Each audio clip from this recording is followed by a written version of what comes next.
Hello, students, and welcome back to Prep Class Academy. Today I'm here with the last chapter of Philosophical Foundation of Education. आज हम लोग Philosophical Foundation of Education यहाँ पे ख़त्म करते हैं और हमारे पांचों चैप्टर फिनिश हो जाएंगे. So let us begin. Teacher as a profession. तो इस चैप्टर में हम पढ़ेंगे कि टीचर का जो प्रोफेशन होता है उसमें हमें क्या क्या चीज़ें देखनी है, कैसा उसका रिलेशन होता है टीचर के साथ, बाकी टीचर्स के साथ, चिल्ड्रन के साथ, उनके प्रोफेशन के साथ. Will be discussing about that. पहला है characteristics of an ideal teacher. एक आइडियल टीचर का कैरेक्टरिस्टिक्स क्या क्या होता है. पहला है नॉलेजेबल. टीचर को नॉलेजेबल होना चाहिए, उनके खुद के सब्जेक्ट के साथ उनका अप टू डेट उनको इन्फॉर्मेशन होना चाहिए ताकि वो बच्चों को भी प्रोवाइड कर सकें. फिर है पैशनेट. वो बहुत पैशनेट होना चाहिए अपने सब्जेक्ट को लेके, उनके अंदर वो पैशन होना चाहिए, एंथुजियाज़म होना चाहिए कि मुझे ये चीज़ पढ़ाना है, बच्चों को ऐसे समझाना है. तो उनके अंदर वो पैशन होना बहुत ज़रूरी है अगर उनको एक आइडियल टीचर बनना है. Empathetic. An ideal teacher is compassionate. बहुत कंपैशनेट मतलब बहुत अंडरस्टैंडिंग होना चाहिए. बच्चों की बातों को सुन के उसको समझना बहुत ज़रूरी है. अगर कोई एकेडमिक स्ट्रगल के साथ रह रहा है कोई बच्चा, उनको किस तरीके से संभालना है, कैसे समझाना है, वो एम्पैथी उनके अंदर होना बहुत ज़रूरी है. पेशेंट. ऑफकोर्स जब 50 से 60 बच्चों को संभाल रहे हैं क्लास में तो टीचर्स के अंदर वो पेशेंस होना भी बहुत ज़रूरी है. Then communicative. इफ़ेक्टिव कम्युनिकेशन जो होता है वो कोर होता है टीचर के स्किल का, सबसे इम्पॉर्टेंट होता है. वो किस तरीके से बच्चों से बात कर रही हैं, क्या वो बहुत ऑटोक्रेटिक हैं या फिर बहुत ज़्यादा डिमांडिंग है, वो सब देखना बहुत ज़रूरी है. बच्चों के साथ हमेशा सॉफ्ट स्पोकन होना चाहिए, किस तरीके से डायलॉग यूज़ करना चाहिए, बहुत क्लियर होना चाहिए, बहुत मोटिवेटिव होना चाहिए. तो इस टाइप की कम्युनिकेटिव स्किल होना बहुत ज़रूरी है. एडेप्टेबल. टीचर्स जो होते हैं बहुत फ्लेक्सिबल नेचर का उनको होना चाहिए स्टूडेंट के लर्निंग स्टाइल के हिसाब से. ऐसा नहीं कि अगर मैं ऐसा पढ़ाती हूँ तो बच्चों को ऐसा पढ़ना ज़रूरी है. बच्चों का किसी किसी का जो लर्निंग का तरीका या फिर समझने का तरीका बहुत डिफरेंट होता है, उनके नीड्स अलग होते हैं. तो उसके हिसाब से teacher has to adapt.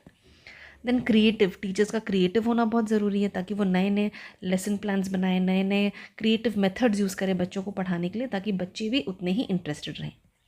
Organised. Teacher को बहुत ही ऑर्गेनाइज्ड रहना ज़रूरी है. एक आइडियल टीचर को हमेशा वेल प्रिपेयर्ड रहना चाहिए अपने क्लास के लिए, मैनेज किस तरीके से करना है टाइम को, टॉपिक को लेके, वो चीज़ उनको बहुत अच्छे से ऑर्गेनाइज्ड होना बहुत ज़रूरी है. Then we have respectful. Teacher should be very respectful. वो स्टूडेंट्स को भी उनको रिस्पेक्ट दिखाना चाहिए. उनका background, regardless of the background कि कहाँ से आते हैं, वो बहुत रिच फैमिली से हैं, बहुत स्मॉल फैमिली से हैं, बहुत ही पुअर फैमिली से हैं, या फिर उनकी एबिलिटी क्या है, उनका लर्निंग पेस क्या है, उन सब चीज़ों को देखिए रिस्पेक्ट नहीं करना है. उनको सारे बच्चों को इक्वली रिस्पेक्ट देना बहुत ज़रूरी है. इंस्पायरिंग. उनको एक रोल मॉडल बनना है अपने बच्चों के लिए, उनके अंदर इंस्पिरेशन लाने के लिए बच्चों के अंदर टीचर्स को बहुत ही इंस्पायरिंग होना बहुत ज़रूरी है. Fair and consistent. टीचर्स बहुत ही फेयर होना चाहिए. ऐसा नहीं कि इस बच्चे को ज़्यादा फेवरेटिज्म में मार्क्स दे दिया, किसी को कम दे दिया, किसी को ज़्यादा पैम्पर किया, वैसा नहीं होना चाहिए. टीचर्स को बहुत ही फेयर एंड कंसिस्टेंट होना चाहिए. लाइफ लॉन्ग लर्नर होना चाहिए. एक आइडियल टीचर जो होता है is committed to their own professional development, seeking out new knowledge and reflecting on their teaching practices. उनको नए नए नॉलेज जो भी वो खुद अटेन करती हैं, अपने आप को अपग्रेड करती हैं, उनको बच्चों को भी वैसे अपग्रेड करना है, एनकरेज करना है स्टूडेंट्स को, ताकि वो लाइफ टाइम लर्न करना सीखें. लाइफ टाइम उनके अंदर जो लर्निंग जो प्रोसेस है वो हमेशा इंस्पायर्ड रहे, हमेशा मोटिवेटेड रहे. Then teachers competencies. अब टीचर्स कम्पिटेंसीज का मतलब क्या है. कम्पिटेंसीज का मतलब यहाँ पे ये है कि उनके अंदर क्या क्या वेरियस स्किल्स एंड एबिलिटीज़ होना ज़रूरी है ताकि वो एक अफेक्टिव रोल प्ले कर सकें. क्या क्या कम्पिटेंसीज उनके अंदर होना ज़रूरी है, क्या क्या कैटेगरीज हैं वो कम्पिटेंसीज के, वो अभी हम लोग पढ़ेंगे. पहला है कंटेक्चुअल कम्पिटेंसी. कंटेक्चुअल, इसका मीनिंग पहले पढ़ेंगे and why it is important. Meaning क्या है. These competencies refers to teachers ability to understand and adapt their teaching to the specific context in which they are working. This includes knowing the background, culture and need of their student, the community and the resources available.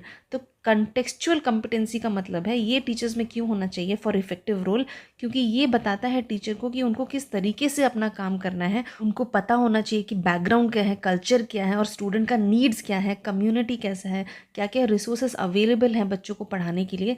ये सब जानना is very important and this comes in contextual competencies. And why is it important, क्योंकि अगर इस चीज़ को वो कर लेती हैं, समझ लेती हैं और जान लेते हैं टीचर्स, तो वो एक लेसन जो है वो बहुत ही रेलेवेंट तरीके से और मीनिंगफुल तरीके से बच्चों को पढ़ा सकती हैं. फिर है कंसेप्चुअल कॉम्पिटेंसी, पहला था कंटेक्सचुअल, अब है कंसेप्चुअल। कंसेप्चुअल कॉम्पिटेंसी होता क्या है कि उनके टीचर्स को जो होता है उनको सॉलिड अंडरस्टैंडिंग होना चाहिए उस और आइडिया होना चाहिए जो पर्टिकुलर टॉपिक या सब्जेक्ट वो पढ़ा रही हैं, उनको उसके ऊपर पूरी तरह से एक सॉलिड अंडरस्टैंडिंग होना बहुत ज़रूरी है, ताकि वो बच्चों को भी उतने ही कॉन्फिडेंस के साथ फैक्ट्स बता सकें, मैटर्स बता सकें। इम्पॉर्टेंट क्यों है? अगर कंसेप्चुअली वो क्लियर रहेंगी, they can explain difficult concept in a way that make sense to students, तो स्टूडेंट्स को भी वो बहुत ईजी वे में समझा पाएंगे अगर टॉपिक उनको खुद को क्लियर होगा। Then comes content competency. अब कंटेंट कॉम्पिटेंसी क्या होता है? It is about having deep knowledge of the subject और कंटेंट एरिया। जो कंटेंट वो लोग कवर करने वाले हैं क्लास में, उसको अच्छे तरीके से जानना।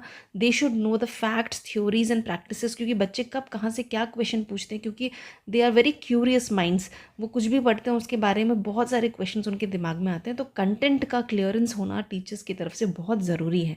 इससे क्या होगा, वाई इज़ इट इम्पॉर्टेंट? ताकि क्वेश्चन का एक्यूरेट आंसर टीचर दे सके और बच्चों को सही तरीके से गाइड कर सके। फिर है ट्रांजैक्शनल कॉम्पिटेंसी। ट्रांजैक्शनल का मतलब क्या होता है? बोथ साइड से कन्वे होना कुछ भी मैसेज, या फिर बोथ साइड कुछ काम अगर हो रहा है उसको बोलते हैं हम ट्रांजैक्शनल। तो ट्रांजैक्शनल कॉम्पिटेंसीज क्या है कि टीचर के अंदर वो एबिलिटी होना चाहिए कि वो एक प्रॉपर इंटरेक्शन फैसिलिटेट कर सके अपने और स्टूडेंट्स के बीच में।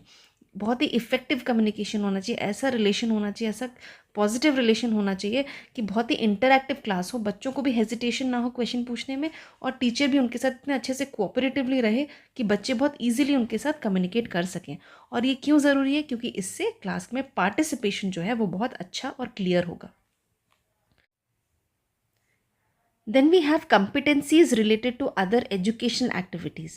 These competencies involve the teacher's ability to engage in activities outside regular teaching. मतलब regular teaching के अलावा जो activity है उसमें engage रहना, such as organizing school event, participating in school committees, engaging in professional development activities. तो पढ़ाई के अलावा जो है उसमें engage रहना आना चाहिए, उससे related जितने भी activities हैं, जैसे स्कूल में कोई event organize करना या फिर committees कुछ हैं स्कूल के उसमें participate करना, ये सब बहुत ज़रूरी है। क्योंकि इससे क्या होगा, वाई इज़ इट इम्पॉर्टेंट? क्योंकि टीचर का इससे प्रोफेशनल डेवलपमेंट बहुत ही अच्छा होता है।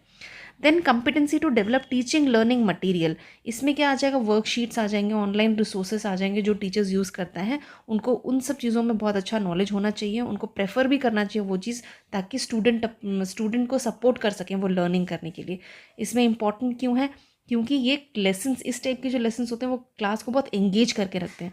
बच्चे जब पिक्चर्स देखते हैं, वीडियोस देखते हैं, फोटोज़ देखते हैं, तो उनको और अच्छा बेटर समझ में आता है। इवैल्यूएशन कॉम्पिटेंसी, इसका मतलब है this refers to teachers ability to access and evaluate students learning, कि बच्चों के लर्निंग स्किल्स को भी वो इवैल्यूएट कर सकें। How? By creating tests and assignments. Project हो या टेस्ट हो, असाइनमेंट हो, ये सब बच्चों को देने से वो बच्चों को ईजिली इवैल्यूएट कर सकती हैं। And why is it important? इससे क्या होगा कि वो बच्चे किस चीज़ से स्ट्रगल कर रहे हैं, किस चीज़ में उनको हेल्प चाहिए, वो चीज़ उनको आराम से समझ आ जाएगा। देन है management competency. This in then is management competency. Management competency मतलब टीचर कैसे मैनेज करते हैं क्लास को, सिर्फ क्लास को ही नहीं, जो कि एक्टिविटी ऑर्गेनाइज करते हैं, फिर जो भी करते हैं क्लास में एक्टिविटी, उन चीज़ों को कैसे मैनेज करते हैं। इससे क्या होगा, जो भी क्लास होगा बहुत ही फोकस्ड एंड स्ट्रक्चर्ड होगा। Then competencies related to working with the community and other agencies. Parents के साथ टीचर्स कैसे इन्वॉल्व रहते हैं, कम्युनिटी के साथ कैसे रहते हैं, किस तरीके से वो अलग अलग एजेंसी जो सपोर्ट करते हैं एजुकेशन को, उनके साथ उनका रिलेशनशिप कैसा है, ये सब भी बहुत ज़्यादा मैटर करता है। इससे होता क्या है, एक स्ट्रॉन्गर सपोर्ट सिस्टम मिलता है for students and ensure they have access to resources outside the classroom that can enhance their learning experience. Then is teachers commitment. अब टीचर का कमिटमेंट क्या क्या है? Commitment to a learner. Learner कौन है यहाँ पे? स्टूडेंट्स। उनकी तरफ क्या क्या कमिटमेंट है टीचर्स का? Create a safe, inclusive and supportive learning environment, address करना है individual needs of the students, encourage करना है इमोशनली भी ग्रोथ उनका हो जाए उस तरीके से, फोस्टर करना है क्रिटिकल थिंकिंग। अब कमिटमेंट उनका सोसाइटी की तरफ क्या है? प्रमोट करना है values like respect, tolerance and social responsibility, instil the importance of being active and informed citizen, और स्टूडेंट्स को हेल्प करना है पॉजिटिवली सोसाइटल प्रोग्रेस के लिए। Then we have commitment to the profession. उनके खुद के प्रोफेशन के लिए उनका क्या क्या कमिटमेंट होना चाहिए? उनके एथिक्स, स्टैंडर्ड्स एंड वैल्यूज़ उनको मेंटेन करना चाहिए, अपने प्रोफेशनल डेवलपमेंट में काम करना चाहिए, एक हाई लेवल ऑफ प्रोफेशनलिज्म किस तरीके से by conduct and work maintain करना चाहिए, स्ट्रेंथन करना है अपना reputation. Commitment to the community, community की तरफ उनका क्या क्या कमिटमेंट है, एंगेज रहना है लोकल ऑर्गेनाइजेशंस के साथ और उनके इश्यूज़ के साथ, फिर कोलैबोरेट करना है पेरेंट्स के साथ, जैसे हम लोग पीटीएम करते हैं या फिर अलग भी कुछ एक्टिविटी करते हैं, पेरेंट्स को किस तरीके से इन्वॉल्व करना है, और contribute to the well being and development of local community. फिर है commitment to basic values. Basic values क्या क्या है, उनको बच्चों के अंदर इंस्टिल करना है honesty, integrity, respect, fairness and justice. फिर एनकरेज करना है स्टूडेंट्स को कि अपने लाइफ को वो वैल्यूज़ के साथ जिएं, अपने खुद के लाइफ को, ताकि उनके अंदर value based, moral based thinking भी डेवलप हो, और स्टूडेंट्स के अंदर कैरेक्टर और एथिकल फाउंडेशन को डेवलपमेंट करना है। Teacher as a nation builder, a teacher is often considered a key figure in the development of nation because of their significant role in shaping the future generation.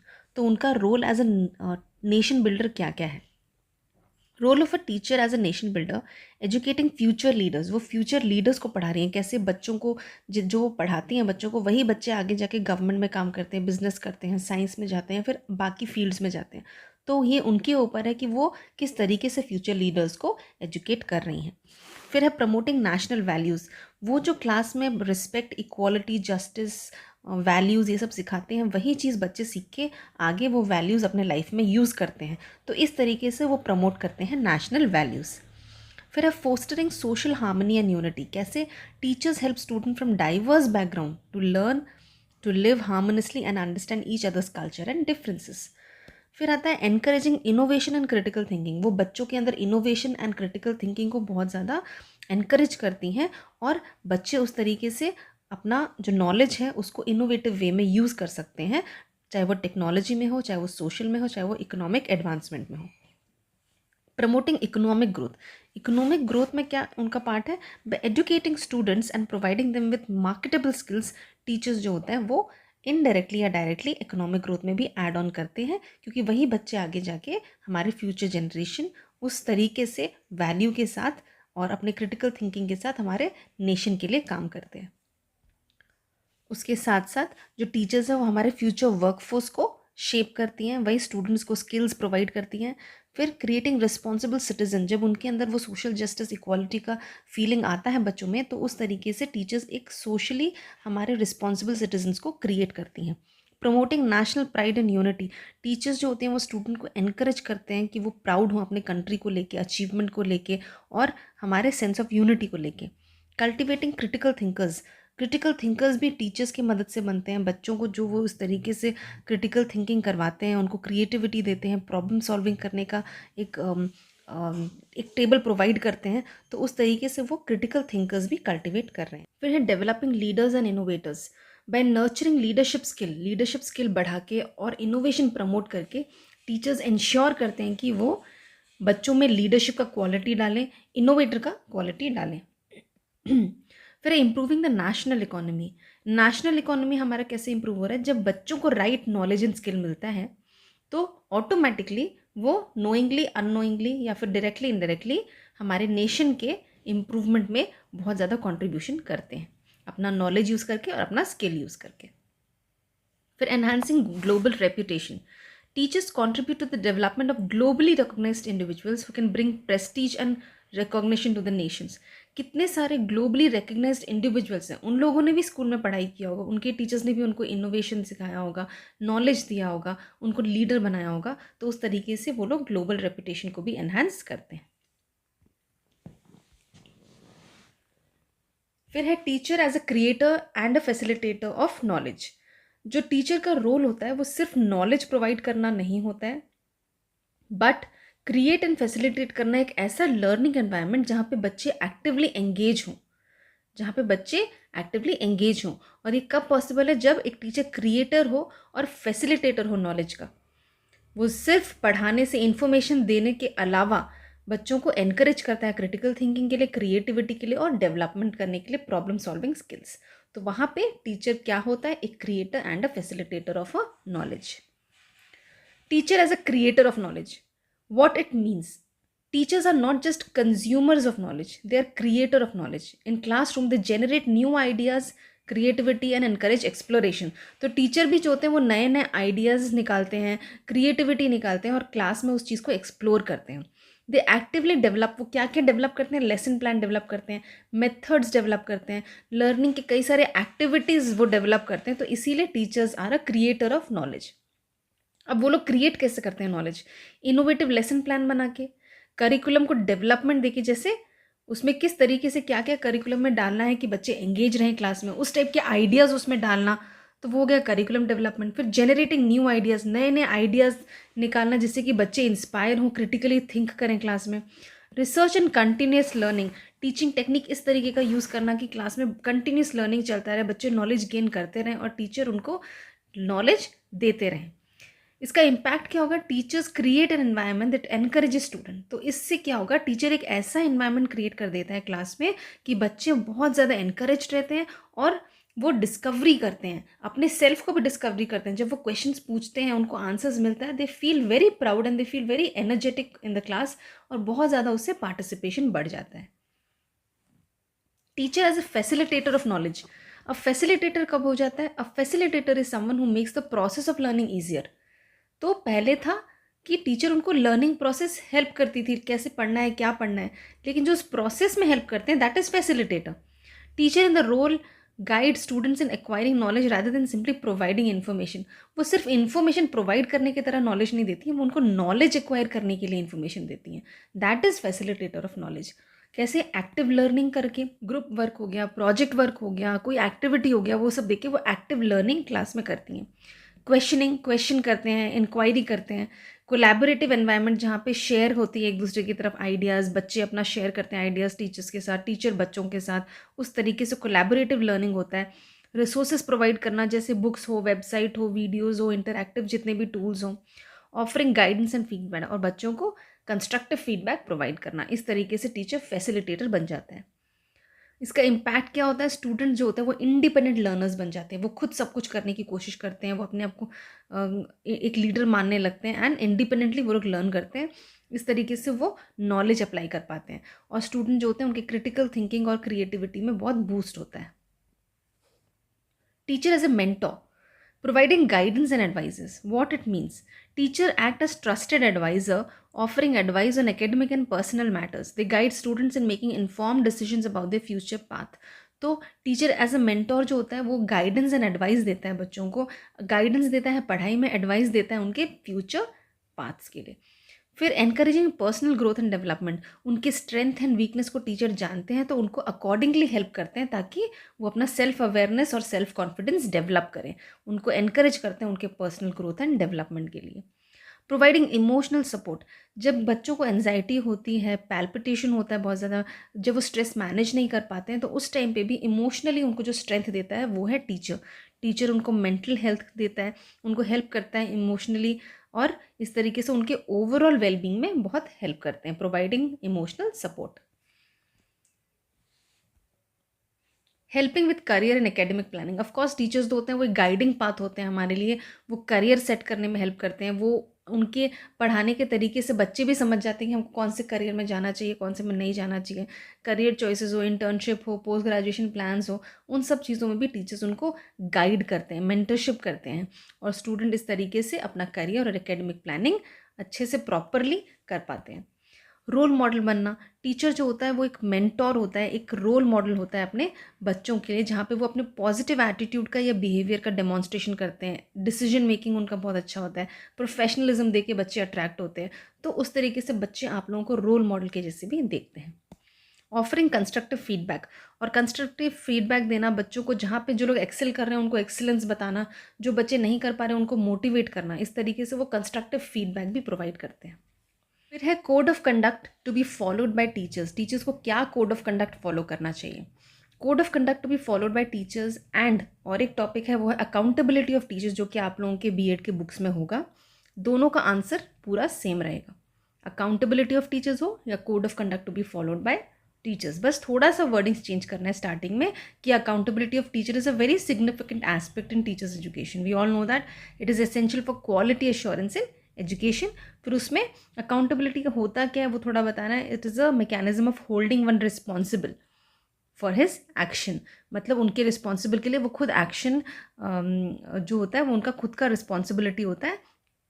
कोई भी एक काम जब उनको दिया जाता है उस चीज़ के लिए वो होल सोल रिस्पॉन्सिबल होते हैं उसके एक्शन के लिए, दैट इज़ अकाउंटेबिलिटी। उसके बाद जो आंसर्स है कमिटमेंट टू द स्टूडेंट्स वगैरह जो मैं भी बताऊंगी, दैट इज़ एग्जैक्टली सेम। तो आपके बुक में जो आप कंफ्यूज मत होना, क्योंकि कोड ऑफ कंडक्ट भी एक है एंड अकाउंटेबिलिटी ऑफ टीचर्स भी है, तो दोनों में आप सेम आंसर लिखेंगे।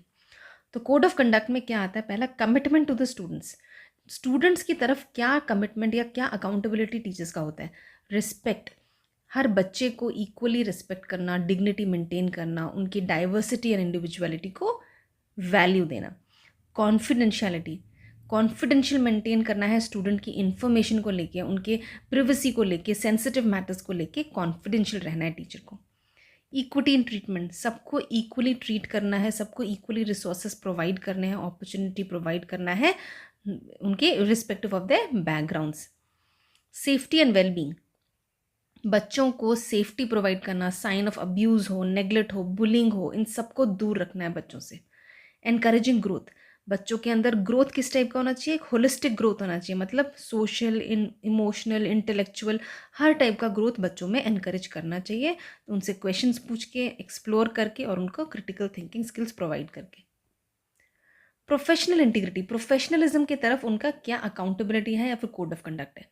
ऑनेस्टी एंड ट्रांसपेरेंसी, अपने काम जो वो कर रही हैं अपने काम में उनको ऑनेस्ट रहना है और ट्रांसपेरेंसी रखना है। Provide misleading information to students, colleagues and parents. Accountability, accountability मतलब जो टीचर है वो खुद आंसरेबल है अपने टीचिंग प्रैक्टिसेस के लिए, स्टूडेंट के रिजल्ट के लिए एंड कोड ऑफ कंडक्ट जो भी मेंटेन हो रहा है या नहीं हो रहा है उन सब चीज़ों के लिए वो खुद ही रिस्पॉन्सिबल है। कंपीटेंस and life long learning, continuously उनको अपने आप को इम्प्रूव करना है, अपने प्रोफेशनल नॉलेज को इम्प्रूव करना है। किस तरीके से, प्रोफेशनल डेवलपमेंट में, वर्कशॉप्स में पार्टिसिपेट करके। Avoid conflicts of interest, conflicts में उनको कंप्लीटली अवॉइड करना है। ऐसे सिचुएशन जहाँ पे पर्सनल इंटरेस्ट, रिलेशनशिप या गेन्स ये सब आ जाते हैं उस चीज़ में उनको अपने आप को दूर रखना है। तो वो था प्रोफेशनल इंटीग्रिटी। अब है प्रोफेशनल रिलेशनशिप कैसा है। रिस्पेक्टफुल, यानी टीचर्स अपने कलीग्स के साथ, अपने एडमिनिस्ट्रेटर, पेरेंट्स, स्टेक होल्डर्स के साथ उनको रिस्पेक्टफुली रहना है, कर्टसी के साथ। कोलैबोरेटिव एंगेजमेंट मतलब उनको फॉलो करने हैं अपने फेलो टीचर्स को, स्कूल स्टाफ या पेरेंट्स जो भी हैं उन सबके साथ उनको कोलैबोरेटिवली रहना है। उनको ऐसा लर्निंग एनवायरनमेंट बनाना है कि सारे बच्चे, पेरेंट्स, उनकी कम्युनिटी, उन सबको इन सब चीज़ों में प्रॉब्लम ना है। कोलैबोरेटिव लर्निंग होना चाहिए, सबका पार्टिसिपेशन होना चाहिए। अप्रोप्रिएट बाउंड्रीज, टीचर को एक मेंटेन करना चाहिए अपना बाउंड्रीज, सिर्फ स्टूडेंट के साथ नहीं, कलीग्स के साथ भी और पेरेंट्स के साथ भी। उनका रिलेशनशिप एकदम टीचर का टीचर के जैसा, स्टूडेंट का स्टूडेंट के जैसा होना चाहिए। एक इंडिविजुअल जो है वो कभी भी अपने प्रोफेशनल एंड पर्सनल रिलेशनशिप को एक साथ नहीं ला सकते। कमिटमेंट टू टीचिंग प्रोफेशन, अपने प्रोफेशन की तरफ उनका क्या कमिटमेंट है। एथिकल स्टैंडर्ड्स उनको मेंटेन करना है, एक स्टैंडर्ड उनको मेंटेन करना है अपने पढ़ाने के तरीके में। उसमें ऑनेस्टी होना चाहिए, फेयरनेस होना चाहिए, रिस्पेक्ट होना चाहिए और अकाउंटेबिलिटी होना चाहिए। रोल मॉडलिंग, जैसे मैंने भी आपको बताया कि उनको एक रोल मॉडल रहना है अपने बच्चों के लिए, और वो तभी पॉसिबल है अगर टीचर जो है वो रिस्पेक्टफुल हो। Advocacy for education, support and advocate for the rights of students, students के राइट्स के लिए हमेशा सपोर्ट करना है ताकि वो हाई क्वालिटी एजुकेशन रिसीव कर सकें। Commitment to the community, community के साथ उनका क्या कमिटमेंट है। पहला तो है कि पेरेंट्स एंड गार्डियंस को उनको एंगेज करना है स्टडीज़ में, बच्चों के साथ बच्चों का प्रोग्रेस उनको कंटिन्यूसली बताते रहना है, कुछ प्रॉब्लम है तो बताते रहना है, कुछ जानना है तो इंक्वायरी करते रहना है। वो सब कब पॉसिबल है, जब वो एंगेज रहें पेरेंट्स एंड गार्डियंस के साथ। रिस्पेक्ट फॉर कल्चरल डाइवर्सिटी, जितने पेरेंट्स हैं, जितने बच्चे हैं, उतने कल्चर्स एंड ट्रेडिशंस हैं, तो उतने कल्चरल डाइवर्सिटी को रिस्पेक्ट देना है और बच्चों को भी सिखाना है किस तरीके से हर कल्चर को रिस्पेक्ट करना है, और इतने डाइवर्सिटी को, जो हमारा डाइवर्सिटी है उसको किस तरीके से उनको अपनाना है। सिविक रिस्पॉन्सिबिलिटी, सिविक रिस्पॉन्सिबिलिटी में आ जाता है कि जो सिटीजन्स होते हैं वो इन्फॉर्म्ड होते हैं। तो इसका मतलब क्या हुआ कि स्टूडेंट्स को उनको एनकरेज करना है कि वो एक्टिव रहें और इन्फॉर्म्ड सिटीजन्स बने, एथिकल वैल्यूज़ के साथ, सोशल जस्टिस के साथ एंड कम्युनिटी इन्वॉल्वमेंट के साथ। फिर है commitment to ethical teaching practices, teaching practices की तरफ उनका क्या उनका किस तरीके का कंट्रीब्यूशन होना चाहिए। फेयर एंड इम्पार्शियल असेसमेंट, जो असेसमेंट वो करते हैं बच्चों का वो इम्पार्शियल होना चाहिए, फेवरेटिज्म उनको नहीं करना है। क्रिटिकल थिंकिंग प्रमोट करना बच्चों के अंदर कैसे करेंगे, क्वेश्चंस पूछ के, एक्सप्लोर करके, एक्टिविटीज़ प्रोवाइड करके, बच्चों के ओपिनियन जान के और खुद के ओपिनियन दे के, और बच्चों के लिए एक फ्री लर्निंग एनवायरनमेंट खोलने से बच्चे ऑटोमेटिकली एक पूल बन जाते हैं थॉट्स एंड आइडियाज़ के। Academic integrity, uphold academic integrity by ensuring that students understand the importance of honest work and that cheating, plagiarism और dishonest practices are not tolerated। बच्चों को ये सिखाना है कि चीटिंग करना, डिसऑनेस्ट रहना, it's not good, it's dishonest practices are not tolerated in the school. इस तरीके से एकेडमिक इंटीग्रिटी मेंटेन कर सकते हैं। प्रोफेशनल अपीयरेंस एंड कंडक्ट कैसा होना चाहिए, अटायर जो होता है टीचर का बहुत ही प्रोफेशनल होना चाहिए, रिस्पेक्टफुल होना चाहिए, ताकि क्लास में भी एक रिस्पेक्टफुल एंड डिसिप्लिन एटमॉस्फेयर हो। पंक्चुअलिटी एंड अटेंडेंस, आपको पता है टीचर्स हो मतलब अटेंडेंस, उनका पंक्चुअलिटी बहुत ज़रूरी है, कंसिस्टेंट पंक्चुअलिटी होना चाहिए। ऐसा नहीं कि आज कुछ दिन जल्दी आए कुछ दिन लेट आए, वैसा नहीं, एक कंसिस्टेंट परसिस्टेंट पंक्चुअलिटी बहुत ज़रूरी है, जो कि बच्चों के सामने एक एग्जाम्पल सेट करता है कि स्कूल किस तरीके से चल रहा है और हमारे टीचर्स कैसे हैं। रिस्पेक्टफुल स्कूल प्रॉपर्टी, स्कूल की जो प्रॉपर्टी होते हैं, रिसोर्सेज होते हैं, मटेरियल्स होते हैं, टीचर्स को भी रिस्पेक्ट करना है और उनको बच्चों को भी एनकरेज करना है कि वो स्कूल के प्रॉपर्टी को रिस्पेक्ट करें। Use of technology and social media, responsible use of technology, technology का रिस्पॉन्सिबली यूज़ करना है और इफ़ेक्टिवली यूज़ करना है, ताकि वो सिर्फ लर्निंग प्रोसेस के लिए यूज़ हो, और स्टूडेंट्स को हेल्प करना है कि वो प्राइवेसी मेंटेन करें और डेटा को किस तरीके से प्रोटेक्ट करना है और टेक्नोलॉजी को किस तरीके से सही से यूज़ करना है, वो बच्चों को भी सिखाना है। Professional use of social media, even social media का प्रोफेशनल यूज़ करना सीखना भी है और बच्चों को सिखाना भी है। उनको बताना है बच्चों को कि तुम लोगों को इनअप्रोप्रिएट पोस्ट या कमेंट जो आते हैं उनको अवॉइड करना है। Interaction online and maintain boundaries between the personal and professional life, personal and professional life को उनको टोटली उसमें एक बाउंड्री मेंटेन करना है। फिर the last one is commitment to health and wellbeing, maintain professional health, एक प्रोफेशनल हेल्थ यानी physical and mental health उनको अपना सेट करके रखना है, उनको खुद की रिस्पॉन्सिबिलिटी लेनी है, स्ट्रेस मैनेजमेंट करना है और एक बैलेंस्ड लाइफ मेंटेन करना है। फिर प्रमोट स्टूडेंट्स वेलबींग, स्टूडेंट के वेलबींग को भी उनको प्रमोट करना है, कैसे, उनको emotionally, physically and mentally support करके। उनको प्रेशर, जब वो बहुत ज़्यादा प्रेशर में रहते हैं, स्ट्रेस में रहते हैं एग्ज़ाम को लेके, तो उनको टीचर्स को ही उनको सपोर्ट करना पड़ेगा, क्योंकि स्कूल में टीचर ही उनके सपोर्ट सिस्टम है। Thank you for watching and stay tuned for more videos.